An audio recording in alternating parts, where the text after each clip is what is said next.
राम राम हरे हरे। मुखं करोति वाचालं पंगुलं हैतगिरिं यत्कृपातमहं वन्दे परमानन्दं माधवं। श्री गुरुदेवतायनं श्री चैतन्येश्वरं। गीता महात्म्य। गीताध्ययनशीलस्य प्राणायाम परस्य च नैव सन्ति पापानि पूर्वजन्म कृतानि च। मल निर्मोचनं पुंसां जल स्नानं दिने दिने सत्कृतकृता रसि स्नानं संसार मलनाशनम्। गीता सुगीता कर्तव्या किम अनयि शास्त्र विस्तरै दासयं पद्मनाभस्य मुख पद्मात् विनिश्रिता। भारतामृत सर्वस्वं विष्णु भक्त्राद् विनिश्रितम्।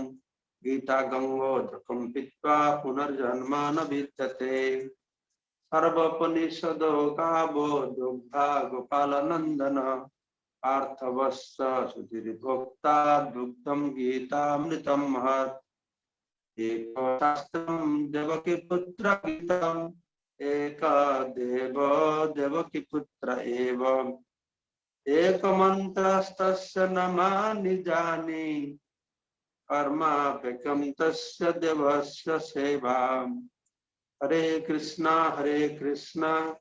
कृष्ण कृष्ण हरे हरे हरे राम राम राम हरे हरे। आज के अधिवेशन प्रारंभ है धारावाहिक गीता श्रवण करछि। प्रथम एक गतकाल के विषय निये सन्देह हच्छिल कर्म अकर्म विकर्म शास्त्र विहित कर्म। तो এটা একটু আমার মনে হয় ভালো করে আমাদেরকে বুঝা দরকার আছে।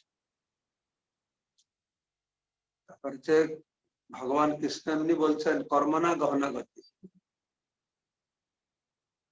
কর্মের গতি খুব কঠিন বুঝা, এগুলো জানতে হয়। সেজন্য আমাদের আচার্য যারা ভেঙে ভেঙে বলেছেন। তো আমাদের এমনি আমরা জানি ভগবান কৃষ্ণ বলছেন তিন প্রকারের কর্মের কথা, কর্ম বিকর্ম অকর্ম। এখানে কর্ম মানে সুকর্ম পুণ্য কর্ম, বিকর্ম মানে পাপ কর্ম শাস্ত্র নিষিদ্ধ, অকর্ম মানে যে কর্মফল ভগবানকে নিবেদন করা মানে নিষ্কাম কর্ম। মনে রাখবেন এখানে অকর্ম অর্থ নিষ্কাম কর্ম, বিকর্ম মানে শাস্ত্র নিষিদ্ধ কর্ম, কর্ম মানে শাস্ত্র বিহিত কর্ম। এক রকমের ব্যাখ্যা প্রভুপাদ তাৎপর্য বলেছেন যেখানে তিনটি বিষয় নিয়ে বিবেচনা করতে হবে। কালকে দুজন মাতাজি বিষয়ে প্রশ্ন করেছেন, আমি মনে করলাম এটাকে আর একটু সুস্পষ্ট করা দরকার। আমি আশা করি যে তিনটে কর্মের ভাগ আমি করলাম আপনারা ধরতে পেরেছেন।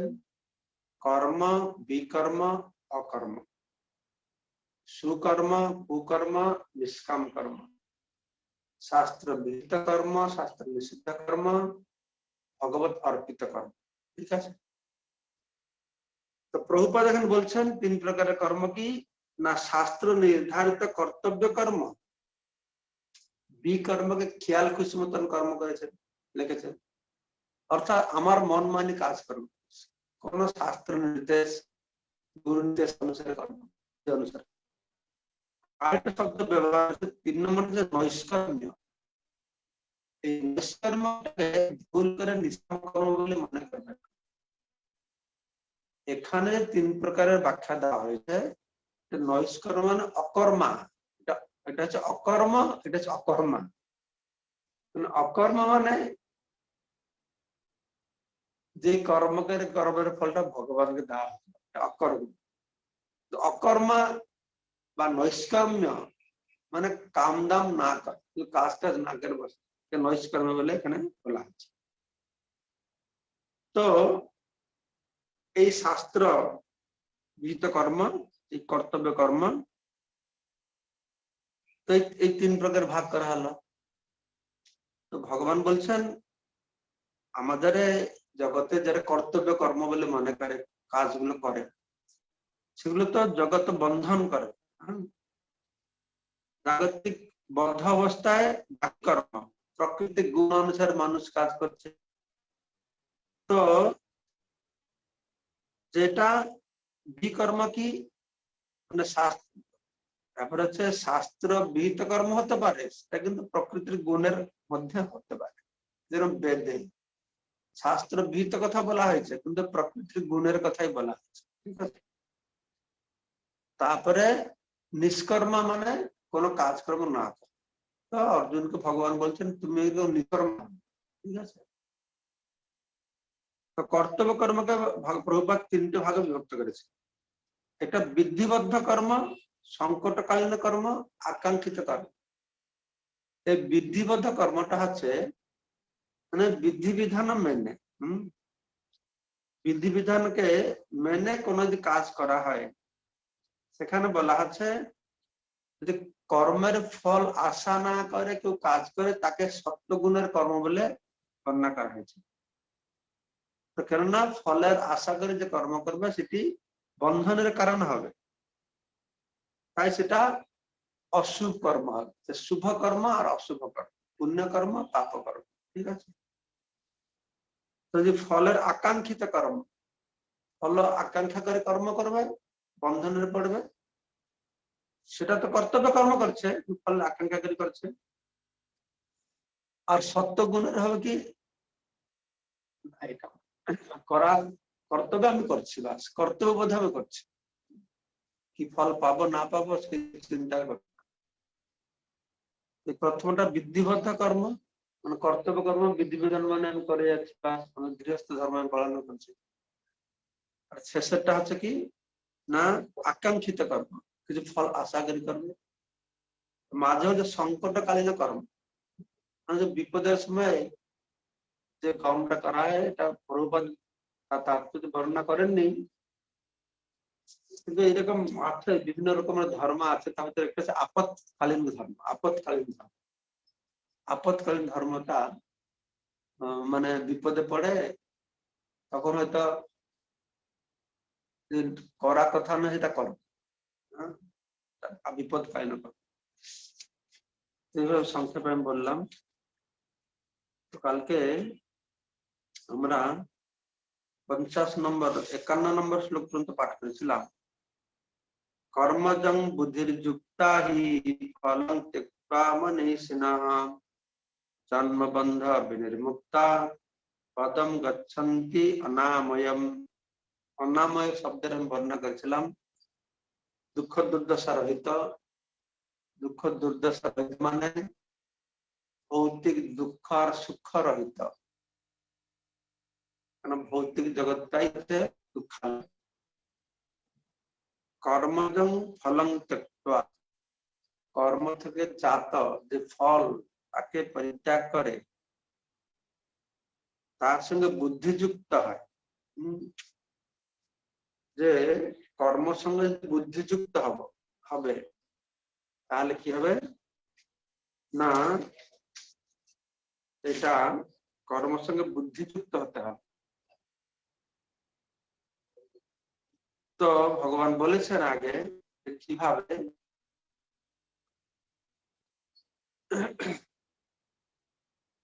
যার বুদ্ধিটা এই জগতে এই সমস্ত কর্মে যুক্ত হচ্ছে,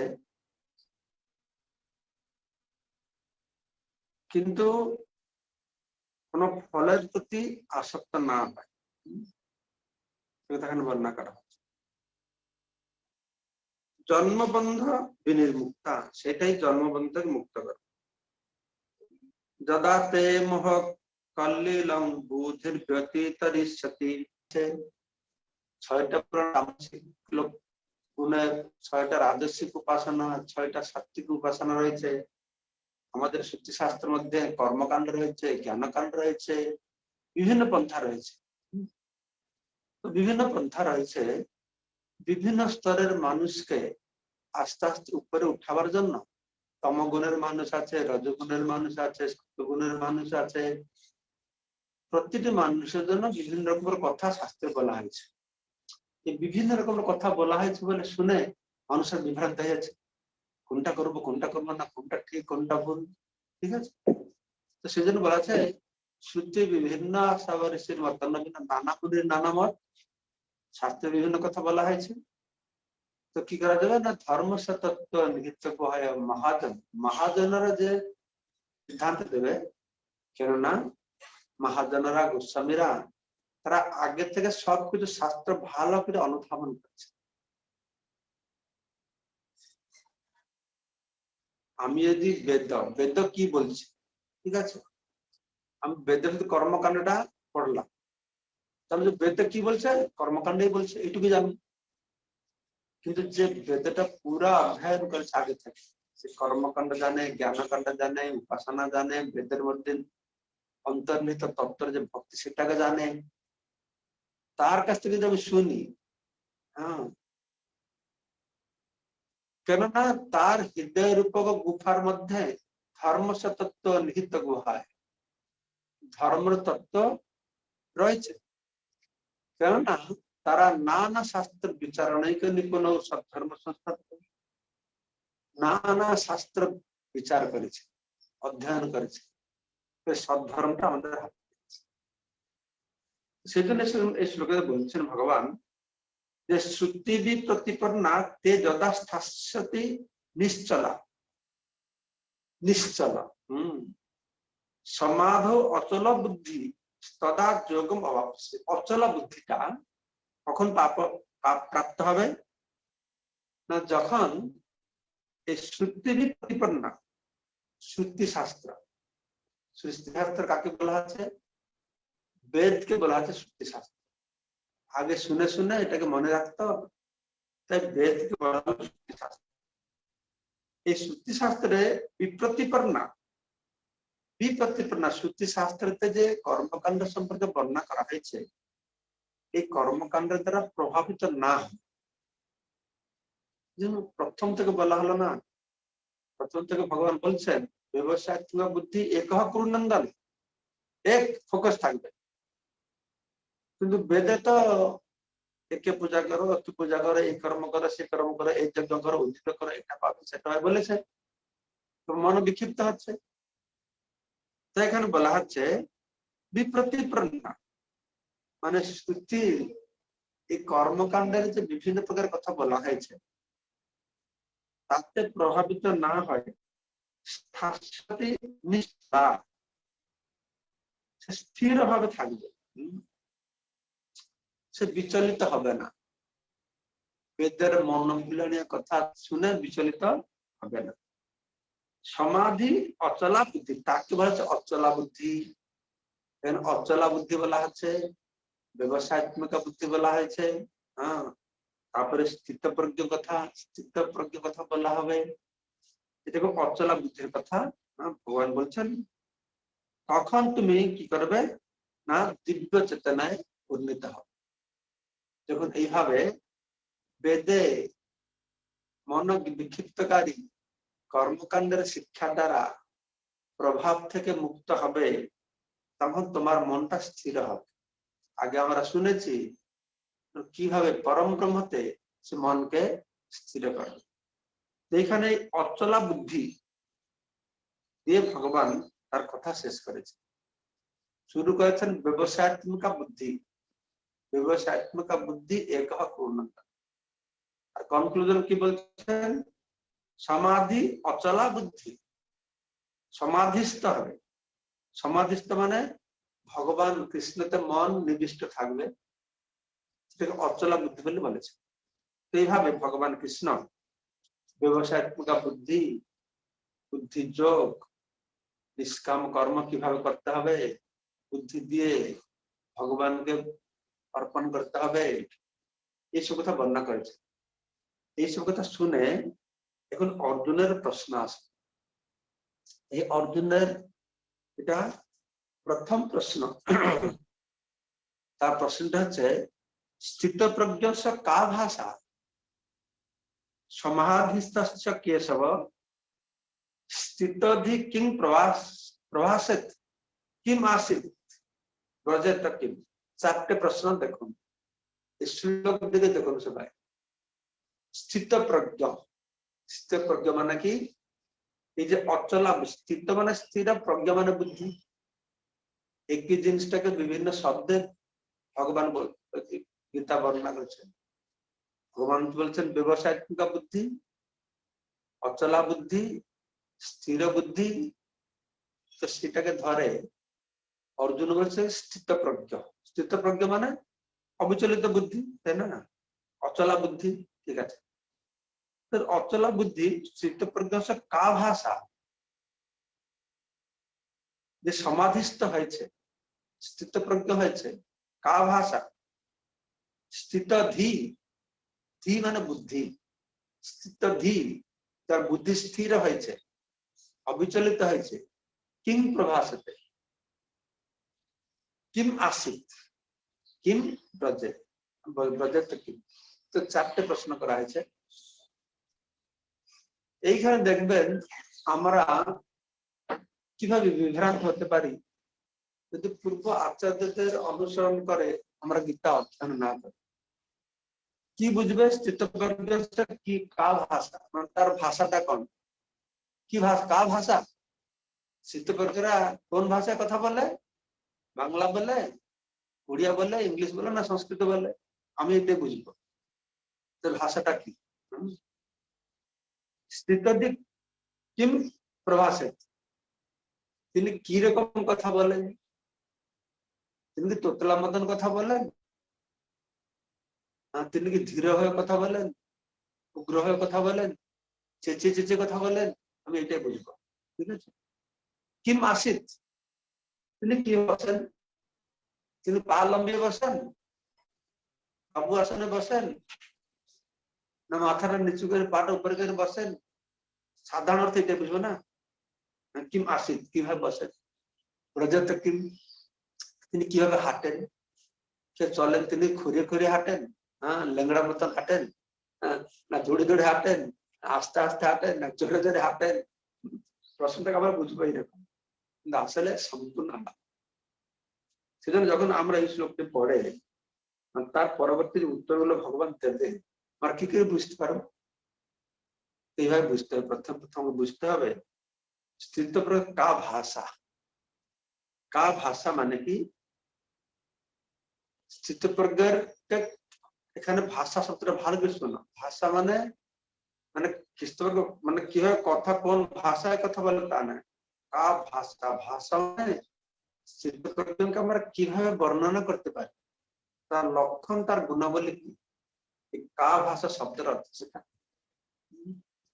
স্থিত প্রজ্ঞকে আমরা কিভাবে বর্ণনা করতে পারি যে এই হচ্ছে স্থিত প্রজ্ঞ। এটা ভাষা মানে বর্ণনা। আমরা বলি না, ও আমি ভাষায় বলতে পারবো না, মানে ভাষায়, আমি ভাষায় বলতে পারবো না মানে কি? ও যে কামটা করলো আমি ভাষায় বলতে পারবো, মানে কি বাংলা ভাষায় ইংরেজি বলে না, আমি তার বর্ণনা করতে পারবো, তার ব্যাখ্যা দিতে পারবো না, কথায় বলতে পারবো না, ভাষায় বলতে পারবো, ঠিক আছে।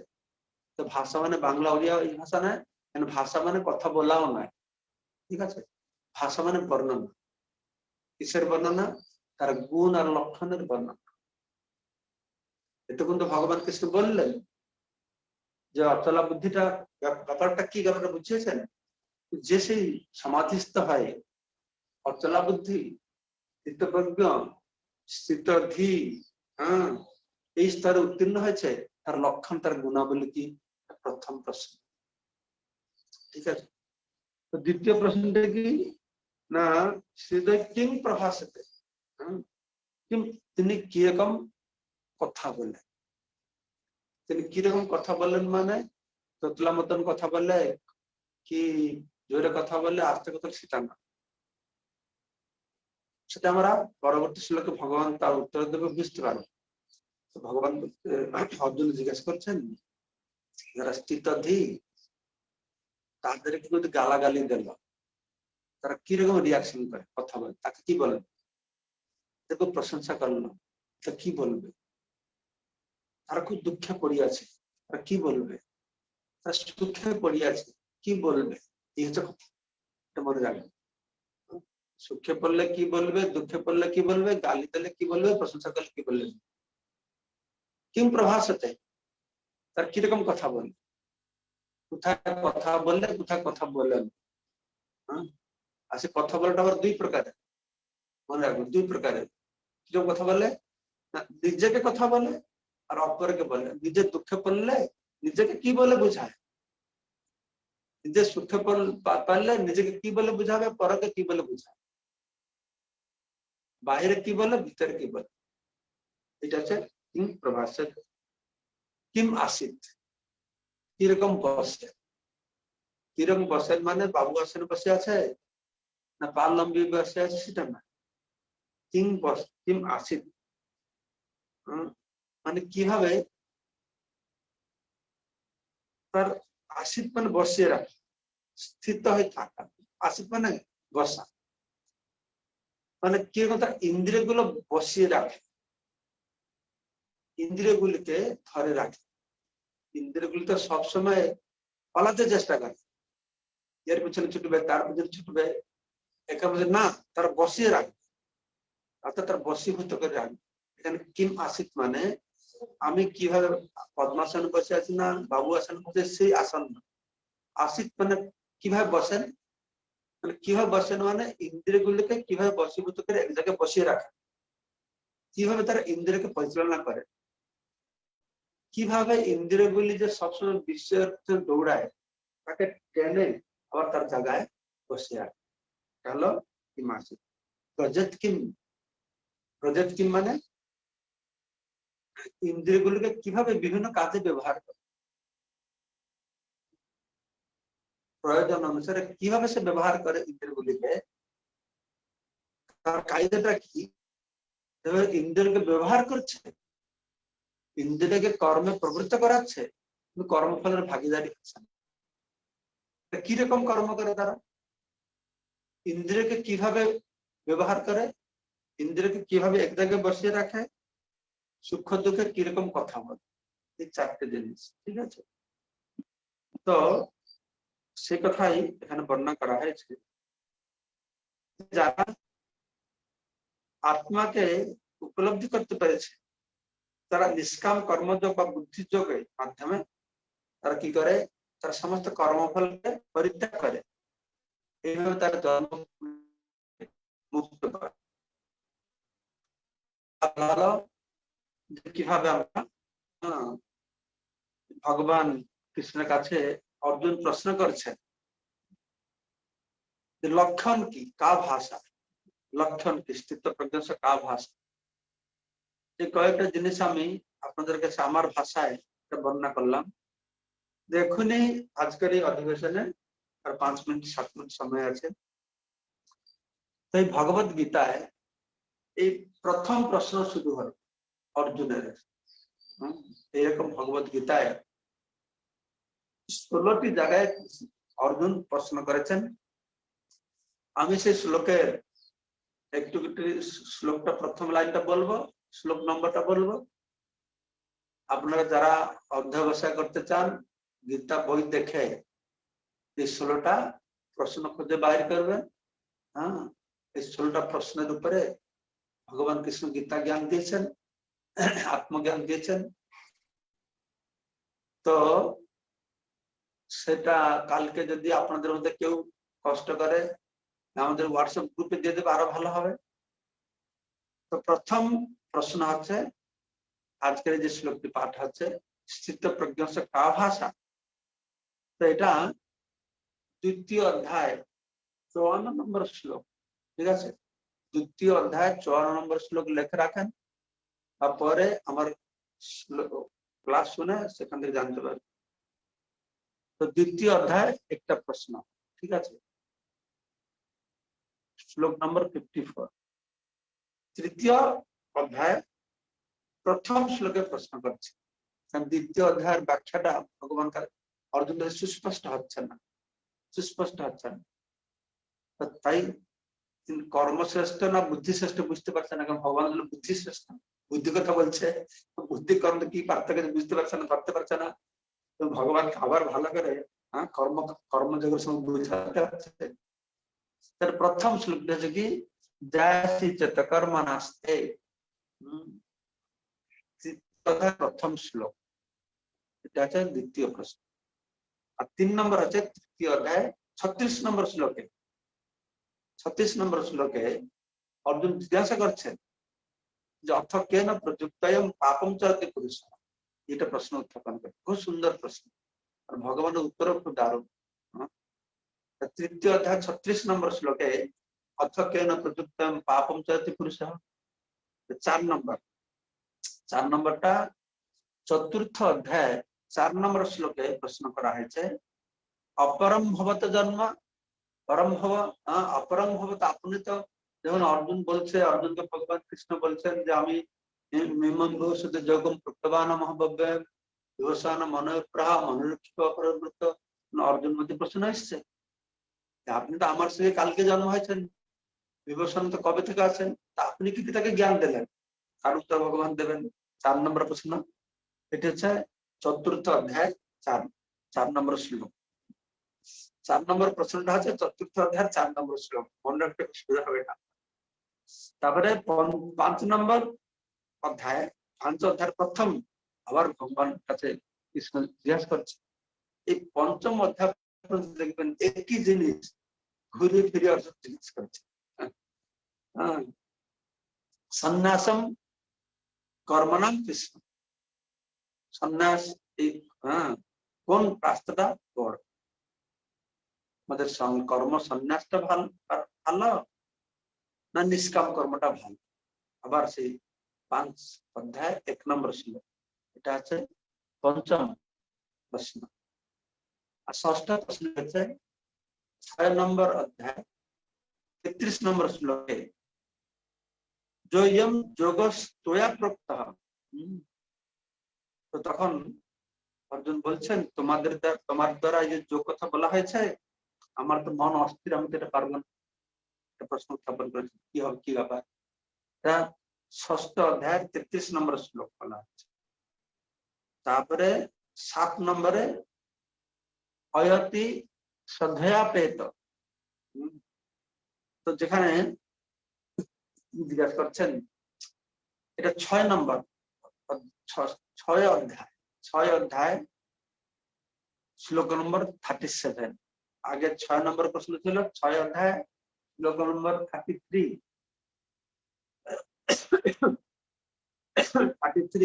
তো 37 জিজ্ঞাসা করছে যোগী যোগভ্রষ্ট হলে সে কি, তার কি গতি হবে? 37। তারপরে 7 নম্বর অধ্যায় 7 থেকে কোনো প্রশ্ন নাই, কৃষ্ণ ব্যাখ্যা করে যাচ্ছে।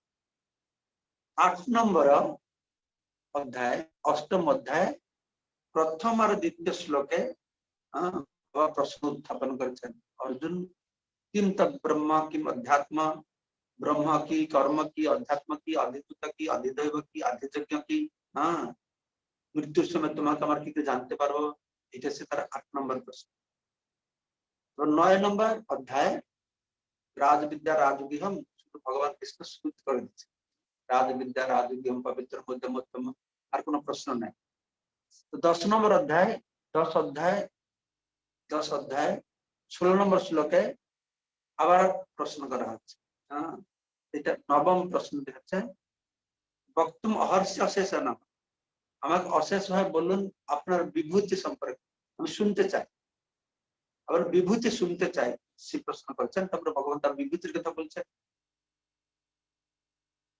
তো 10ম অধ্যায় শোনার পরে 11দশ অধ্যায় 3 নম্বর শ্লোকে অর্জুন বলছে আমি এখন তোমাকে দেখতে চাই, আমার বিভূতি শোনালো। 10ম অধ্যায় তো বিভূতি শুনলেন, 11দশ অধ্যায় বিভূতি দর্শন করলেন এবং এত যথার্থ তার বিভূতি শ্রবণ করে। তারপর 11 অধ্যায় 31 নম্বরে শ্লোকে জিজ্ঞাসা বললাম তুমি কে, আখ্যায় মে কো ভবান উগ্র রূপম, তার বিশ্বরূপ দেখে 31 নম্বরে 11 অধ্যায় 31 নম্বরে এই শ্লোক এই প্রশ্ন জিজ্ঞাসা করছে। 12 অধ্যায় প্রথম নম্বর শ্লোক। দেখবেন এই শ্লোকের যে এই বিভিন্ন যে প্রশ্ন আছে, পঞ্চম অধ্যায়ের মধ্যে কর্মকে নিয়ে বিভিন্ন প্রকার আলোচনা করে, তারপরে আস্তে আস্তে উন্নত প্রশ্ন জিজ্ঞাসা করছে, খুব গুরুত্বপূর্ণ প্রশ্ন জিজ্ঞাসা করছে। 12 অধ্যায় ভগবান সাকার নিরাকার স্বরূপ ভক্তির কথা বর্ণনা করে বলছেন, তেসাম কে যোগবিত্তমা, এই দুজনের মধ্যে কে শ্রেষ্ঠ, যে সাকার উপাসনা করে ভক্ত, যারা নিরাকার উপাসনা। 12 অধ্যায় 1 নম্বর শ্লোক। তারপরে 13 অধ্যায় 1 নম্বর শ্লোক আবার প্রশ্ন জিজ্ঞাসা করছেন, কেননা 13 অধ্যায় থেকে এসে গেল জ্ঞান শতক, ভক্তি অনুকূল জ্ঞান, ভক্তি পাওয়ার জন্য যে জ্ঞানের প্রয়োজনীয়তা, সেই জ্ঞান শতক বলা হলো 13 অধ্যায়। তখন প্রকৃতি কি, পুরুষ কি, ক্ষেত্র, ক্ষেত্রজ্ঞ, জ্ঞান, জ্ঞেয়, এই প্রশ্ন জিজ্ঞাসা প্রকৃতি পুরুষং চৈব, 13 অধ্যায় 1 নম্বর শ্লোকে। এটা হচ্ছে 13 নম্বর প্রশ্ন। 14 নম্বর, 14 অধ্যায় 21 শ্লোকে বলা হচ্ছে, যারা ত্রিগুণাতীত তাদের লক্ষণ কি, কয় লিঙ্গ স্ত্রী গুণান এতাম, যারা ত্রিগুণকে অতিক্রম করেছে তাদের লক্ষণ কি সেটা আমাকে বলো। 14 নম্বর প্রশ্ন, 14 অধ্যায় 21 নম্বর শ্লোকে আপনার। 15 প্রশ্নটি হলে 14 নম্বর হয়ে গেল। 14, 15, 16তে কোনো প্রশ্ন নাই, 17তে প্রশ্ন আছে। 17 নম্বর অধ্যায় প্রথম শ্লোকে জিজ্ঞাসা করছেন, তেসাম নিষ্ঠা তু কা কৃষ্ণ, যে শ্রদ্ধা, বিভিন্ন প্রকার শ্রদ্ধার যে শ্রদ্ধার কথা বলেছেন। আবার বলছেন যারা শাস্ত্রকে ফলো করে না, নিজের ইচ্ছা অনুসারে কর্ম করে, তাদের নিষ্ঠাটা কিরকম বর্ণনা করা হয় 15 নম্বর।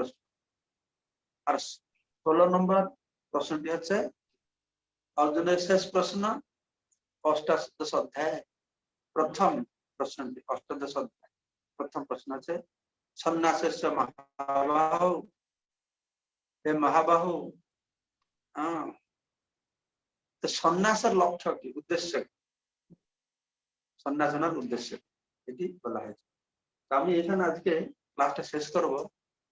আজকে যা প্রশ্ন থাকবে আপনাকে তাই না একটা দুটো প্রশ্ন করতে পারি, আমাকে প্রসাদ খেয়ে পরিক্রমা বেরিয়ে যেতে হবে। আজকে আমাদের পরিক্রমা উদ্বোধন হচ্ছে, তাই আমাদেরকে এখানে যেতে হবে কোথায়,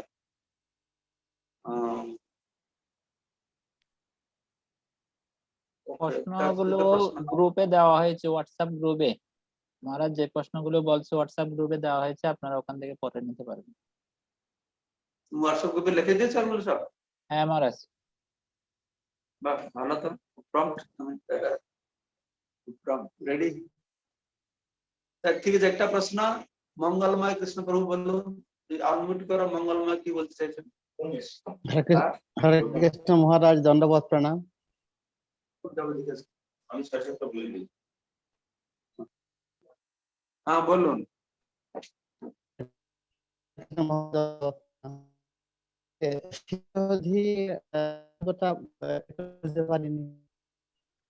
তোমার কথা শোনা যাচ্ছে না।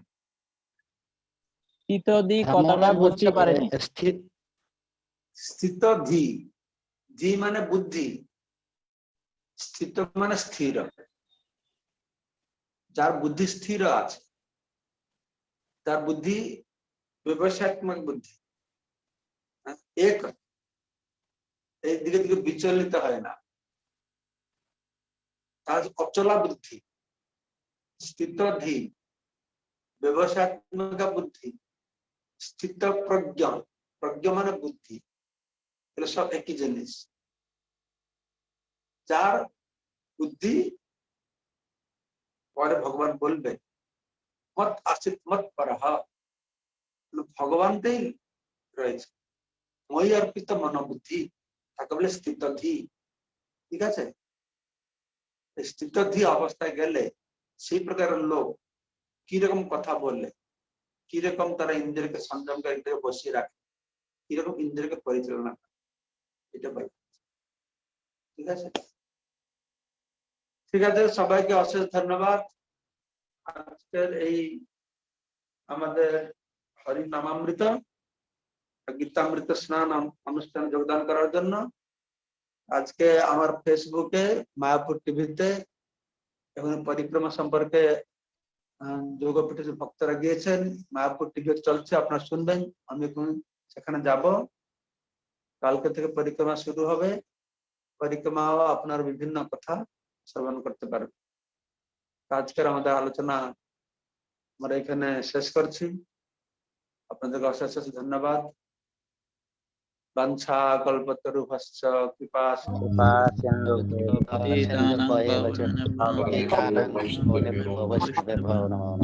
কোটি বৈষ্ণববৃন্দ